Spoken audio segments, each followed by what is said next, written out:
जोहार झारखंड। हम लोग अक्सर देखा करते थे कि आदिवासियों की समस्या सिर्फ राजस्थान के अंदर ही नहीं, पूरे देश के अंदर हर इलाके में एक जैसी है। सदियों से सताया गया आदिवासी है और इस समस्या के लिए हम लोग सरकारों के सामने कई बार ज्ञापन देते हैं, धरने प्रदर्शन देते हैं, सड़कों पे आंदोलन रैलियां करते हैं, कई बार मुकदमे लगते हैं और जेलों में भरे जाते हैं। तो समाधान क्या है?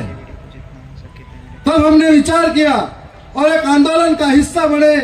आंदोलन के तहत एक पार्टी बनाई और पार्टी के माध्यम से हमारे लोग सदन तक पहुंचने लगे और सड़क की आवाज सदन तक ले जाने लगे। हम लोग एक साधारण परिवार से आते हैं।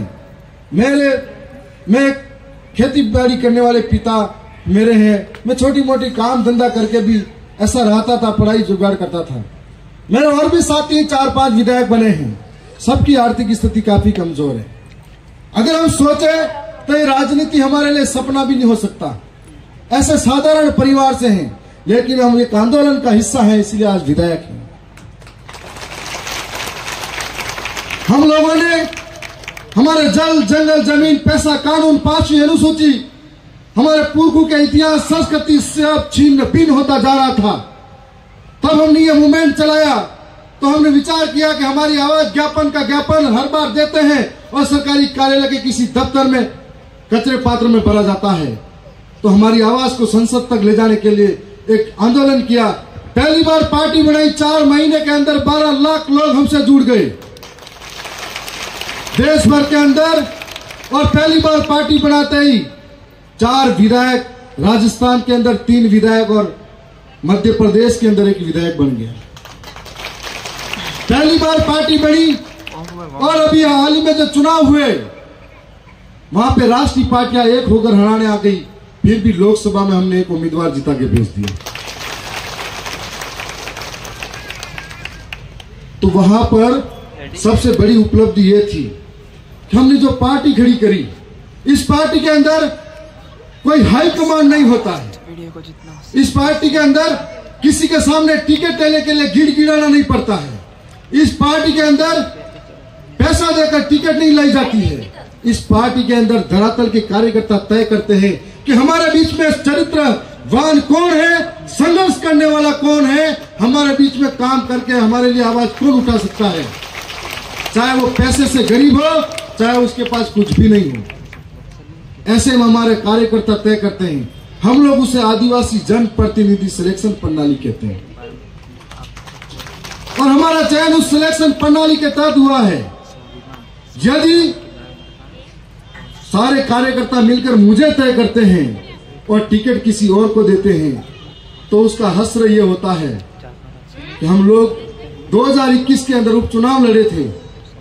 उपचुनाव में पार्टी ने जो पहले गुजरात की थी टिकट किसी और को दी थी। मेरे को निर्दलीय लड़ना पड़ा, पर मैं 55,000 वोट लाया और वो पार्टी 1800 पे सिमट गई। इसलिए इसका मतलब ये कहना चाह रहा था कि जन प्रतिनिधि सिलेक्शन प्रणाली हमारी इतनी मजबूत है कि जिसके साथ में समाज है उसको जिता के छोड़ देते हैं। आज आपके बीच में हम आए हैं। बहुत कम समय के अंदर पार्टी का विस्तार होने लगा, पार्टी का विजन समझ में आने लगा, पार्टी की आवाज सदन में सुनाई देने लगी। तब आंध्र प्रदेश के अंदर लोग जुड़ने लगे, महाराष्ट्र के अंदर जुड़ने लगे, गुजरात के अंदर जुड़ने लगे, मध्य प्रदेश में जुड़ने लगे और मणिपुर के अंदर जुड़ने लगे। झारखंड और छत्तीसगढ़ में भी हमसे जुड़ने की इच्छा जाहिर की। यह पार्टी की बहुत बड़ी उपलब्धि थी और आज पार्टी के इसी विजन की वजह से जो हमारी धरातल की आवाज वहां तक पहुंचे, इस वजह से जो तमाम संगठन हमारे एक जैसे वैचारिक विचार रखने वाले हैं हमसे जुड़कर इंडोजीनियस अलायंस के लिए तैयार बैठे हैं। आज यहाँ पर कई सारे संगठन के साथी यहाँ मौजूद हैं। मेरे से कई ज्यादा अनुभवी भी हैं, उम्र दराज भी हैं और मेरे से ज्यादा संघर्ष किया होगा।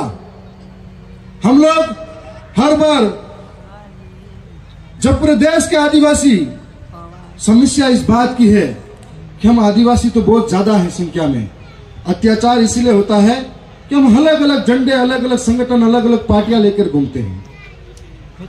ये बात मैं सच कह रहा हूं। मैंने जहां जहां गया अनुभव महसूस किया कि अलग अलग जातियों में भी बटे हुए हैं। हमारे वहां पर भी अब एक होने लगे हैं। मैं छत्तीसगढ़ में गया, अलग अलग जातियां में वो अपने अपनी ताकत दिखाने में लगे हुए हैं। अलग अलग वर्चस्व की लड़ाई लड़ रहे हैं, अलग अलग संगठन बनाकर लड़ रहे हैं। हम देश के 11 करोड़ आदिवासी 11,000 से ज्यादा संगठन में बटे हुए हैं, तो हमारे साथ अत्याचार नहीं होगा क्या? हम लोग एक हो गए तो हमारे साथ अत्याचार नहीं हो सकता। सब अपनी अपनी संगठन को एक करके एक मुट्ठी में आकर लड़ते हैं तो हमारे साथ सब अच्छा हो सकता है। ये बात हम कहना चाहते हैं। हम राजस्थान के अंदर पूरे देश की आवाज को उठाते हैं। जब जब हमको लगता है कि मणिपुर के अंदर बेटियां नग्न होती है तो हमें लगता है कि हमारी इज्जत पे आंच आई है। जब हमको लगता है मध्य प्रदेश के अंदर आदिवासी के ऊपर पेशाब किया जाता है तब हमारे ऊपर पेशाब किया जाता है, ऐसा महसूस होता है। जब हमको लगता है कि मध्य प्रदेश के नेमावर में आदिवासी को घसीटा जाता है तो हमको लगता है हमारे लिए ऐसा नुकसान किया गया है।